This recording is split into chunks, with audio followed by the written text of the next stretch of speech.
جہاد عام ہے، قتال خاص ہے۔ قتال تو مسلح جنگ ہوگی، تلواروں سے ہو، نیزوں سے ہو، رائفلوں سے ہو، کلاشنکوف سے ہو،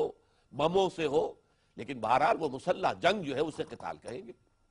البتہ جہاد بالقلب، جہاد باللسان، حق کے لیے انسان اپنی زبان استعمال کر رہا ہے، یہ بھی جہاد ہے۔ ایک نبی یا نبی کا کوئی پیرو وہ اگر اللہ کے دین کی دعوت کو عام کر رہا ہے، اللہ نے جو نطق اور گویائی اسے عطا کی ہے، اس کے ذریعے سے لوگوں کو اللہ کی طرف بلا رہا ہے، اس میں اپنا وقت لگا رہا ہے،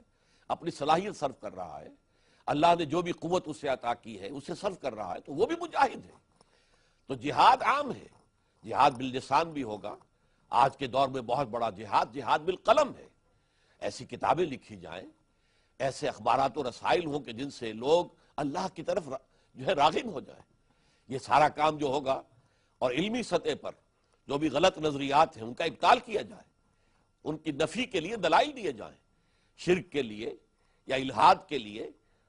دلائل دے کر جو ہے لوگوں کو توحید اور ایمان کی طرف دعوت دی جائے، یہ جہاد بالقلم ہے۔ تو جہاد تو یوں سمجھیے کہ حضور صلی اللہ علیہ وسلم کی حیات طیبہ میں پہلے دن سے جب آپ پر وحی کا آغاز ہوا ہے، جب آپ کی نبوت ظاہر ہوئی ہے، یا نوٹ کیجئے میں کہہ رہا ہوں جب نبوت ظاہر ہوئی ہے، نبوت شروع ہوئی نہیں کہہ سکتے ہم، اس لیے کہ نبی پیدائشی طور پر نبی ہوتا ہے، بلکہ نبی عالم ارواح میں بھی نبی تھا۔ چنانچہ حضور نے اپنے بارے میں فرمایا، جب آپ سے پوچھا گیا